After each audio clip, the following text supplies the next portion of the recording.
Hello, Facebook land. I'm Elise Rodriguez, sitting in for Catherine Parks. Today, we're chatting with Jennifer Rominiecki, President and CEO of Selby Gardens. We're taking a dive into the living arts now on Culture Coast.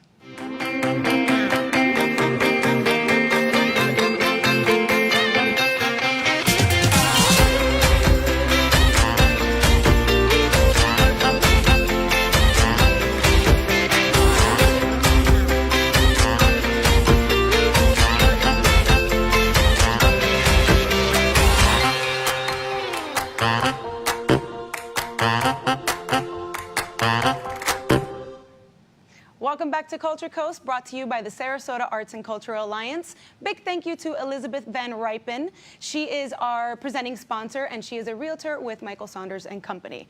So today we are talking expansions, we're talking master plans, and we're talking pretty little flowers with Jennifer Rominiecki from Selby Gardens. How are you? Good. Thanks for having me. Thank you for coming. I have to tell you that I was looking at your background and your bio and all of that. You have had an impressive career. Thank you. I can't wait to hear all about it. So where did you grow up? Let's start there. So I grew up in Big Bad, New York. That's where I'm from. Good. And I tell everyone I started my career in the visual arts at the Guggenheim Museum. Yeah. Then I moved to performing art at the Metropolitan Opera. Yeah. And then I ended up in living art at the New York Botanical Garden. I love how you said we're diving into the living arts, because that's exactly what we do at Selby Gardens. Yeah, that's wonderful. So tell me a little something. How did you get into the arts in general? Is it something that you always loved, or was there a moment in time that your passion was ignited?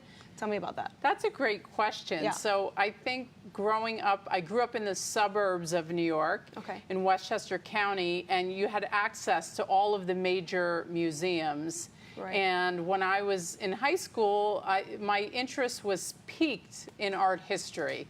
And I used to go to the Museum of Modern Art all the time. So that's really how that was ignited. And then when I went to college, I pursued studying art history and English at Lafayette College in Pennsylvania.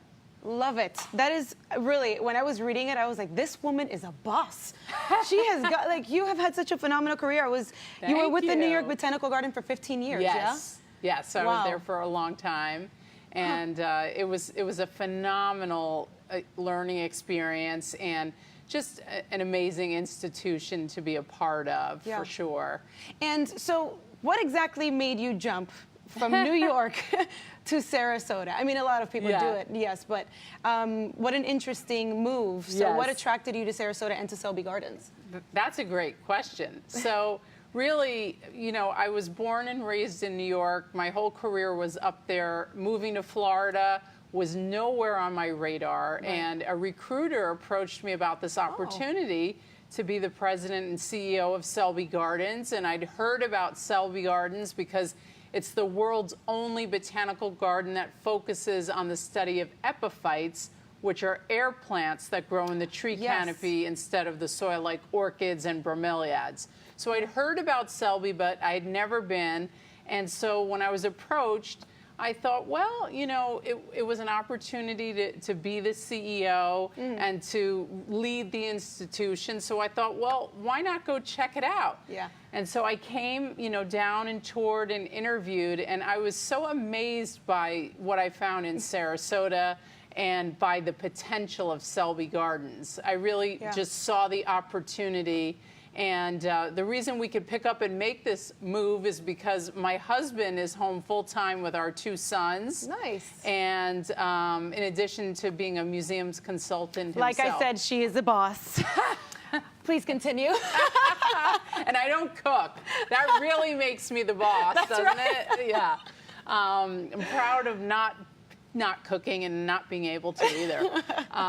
But so we decided, after really looking at it, that it would be it was such a great opportunity. And then we loved how this community is so much about the arts. Yeah. You know, just all of the different offerings between visual arts, performing arts. I mean, honestly, it's amazing for a small city how much is jam-packed in here. And then of course, we have our beautiful beaches and the water, and Right. it just feels like paradise found, really. So what was that transition like for you, coming from big New York to little Sarasota? You Or know little-ish, because I always say it's a small Yeah. town, but it feels like a big life, you know? It does. Yeah. I mean, the amenities here are big. So, I mean, I think the change was shockingly, surprisingly easy for us. And, you know, I think it's because the community was so welcoming and so friendly and so outgoing that everyone really helped us to transition so quickly. And our kids jumped right in at the schools here, and just, this is a great place to raise a family. And so I think, you know, and to be outside all year round and no more freezing winters. And Yeah, you I hear know, that. I'm Cuban. I can't do anything under like 60 degrees. Yeah. Well, we're glad to have you here. I'm like that now, too. You got used to it. Exactly. You got spoiled, right? Yes. So why don't you tell me a little bit about the Orchid Show? I know you mentioned air plants and how prominent they are here. By the Yes. way, I can keep the most complicated plants alive. I cannot keep an air plant alive. Don't ask me what the problem is with that. But anyways, tell me about the Orchid Show. Wonderful. So we're opening tomorrow to the public the Orchid Show Endless Forms. And the theme Endless Forms is actually taken from a quote by Charles Darwin. And what the exhibit does is explore all the different forms of the orchid. Yeah. So you have, it's interdisciplinary. So when the visitor first comes, you'll go to the conservatory where there are literally thousands of orchids in flower all at once, exhibiting all the different forms. That sounds beautiful. And really exciting forms, literally, Yeah. sculptural forms. So one of the key features is a ribbon of orchids that winds through the conservatory that's 180 feet long. Wow.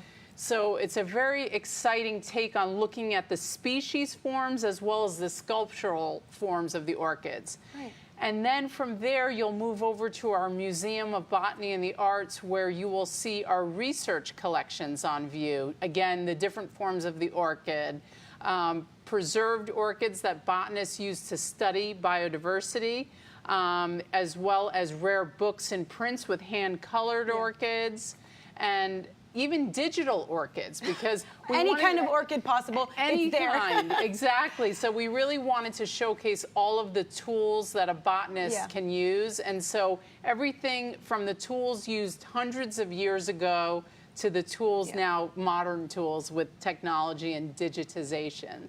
That's really exciting, and I read a quote that you had said, a quote at some point. Is that how you even say that? I read a quote that you had said. Anyway, I read something you said that this kind of art is to be experienced. That's and right. that's exactly what you're describing sounds like. Well, a wonderful experience. So I think what's exciting about coming to Selby Gardens and coming to our exhibits is that they are experiential. We want you to be immersed.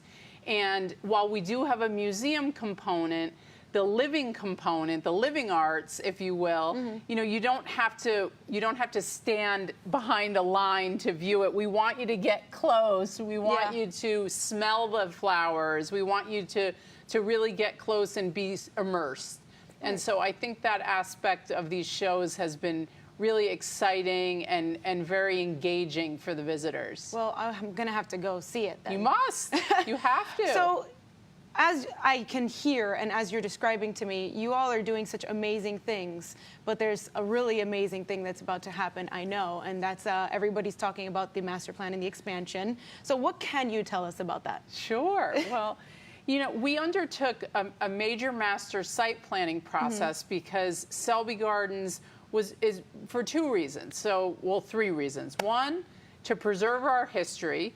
Absolutely. So we have a wonderful history in the sense that our property was originated. It was the home of Marie Selby. We want it to be preserved. We have a landmark building, the Payne Mansion, to be preserved. So part of it was preservation. Another part of the plan is about the fact that we have the world's best scientifically documented collections of orchids and bromeliads. And right now they are on the ground in the flood zone in aging infrastructure. Okay. So Hurricane Irma put an exclamation point on our need to act to preserve those collections. And right now, I mean, our thoughts go out to our friends in North Florida with Hurricane Michael. So we really felt we have to mitigate the challenges of having this world-class collection in harm's way.